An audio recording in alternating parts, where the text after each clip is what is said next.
Well, welcome once again to the Ahern Video Podcast, and before you know it, it's going to be St. Patrick's Day for all of my viewers that are Irish. Happy St. Patrick's Day. Today we want to focus on accountability. We want to focus on doing what you say you're going to do. We're going to focus on planning. I'm constantly getting telephone calls from my clients or emails from prospective clients, and they're saying there's something wrong with my management team, there's something wrong with my sales and marketing program, there's something wrong here, there's something wrong there. And for many of you that have attended my podcast or you read my weekly newsletter, you know that I am a proponent of accountability. What is accountability? Accountability is setting specific goals and objectives and making sure that your staff or your employees or your team reach those goals and objectives. Setting specific time frames to accomplish the goals and objectives. And in trucking, where it's a very cyclical business, it's a very pennies business, everything you do, every person you have has to be an asset, not a liability. Part of that, though, of accountability is having a plan, putting into practice the plan. You have to have specific goals and objectives. You have to have time frames to accomplish the goals and objectives. And if you are an owner or a manager of a company, the first thing you need to do is instill trust. Your employees have to trust you, and you have to trust your employees. If you're in a situation where your employees don't trust you, there's a fundamental problem in your business. There's going to continue to be a fundamental problem in your business, and so you need to figure out what to do. Now, in some instances, maybe you've chosen the wrong person for the position. Is that person's fault? No, it is not. It's your fault. Many times in businesses, what we simply do is say, hey, I'm taking you from point A, I'm putting you into point B, and oh, by the way, I know you don't have the experience, but go learn it, and goodbye, good luck, I trust you. Well, you can't implement accountability if the people don't have the skill set. So the first thing you have to do is you have to set specific goals and objectives. You have to have the people that have the skill set for those specific goals and objectives. You need to give them time frames to accomplish the goals and objectives, and then if they do, you have to reward them accordingly. I'm amazed that many people say, my employees should be happy to have a job. Well, in some instances they should, but there should be more than that.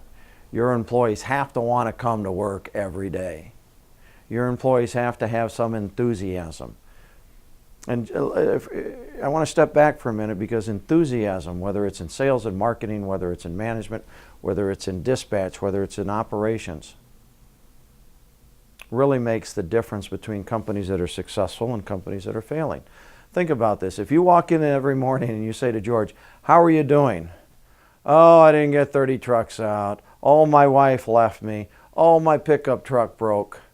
Well, gosh, by the time you get to your office or by the time you get to your desk, you're depressed. But at the other end, how you doing, George? I had a wonderful day. The grass is under my feet, the sun is shining, and my wife said I can come home. You see the difference?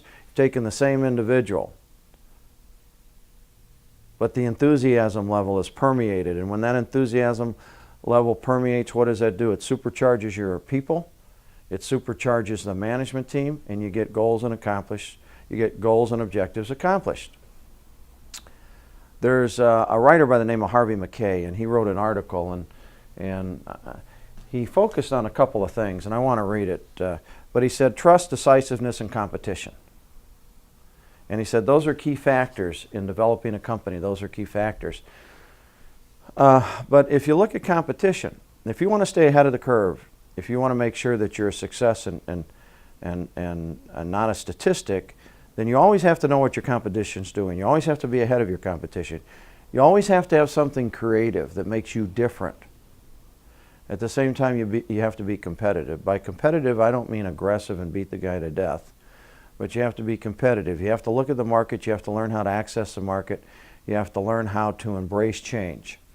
One of the things I've noticed in my consulting practice, it's very difficult for people to change. They don't like change. They don't embrace change.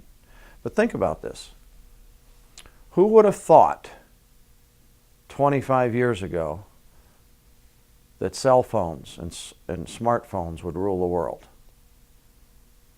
Who would have thought 20 years ago that the internet would forever change our lives? When you look at the components of business today, this is our 27th year in business, which for a small company is a milestone. 27 years we've always made money. 27 years we've had growth. But in 27 years we've constantly changed. Today 35% of our business comes off the internet. So if you're not where you need to be,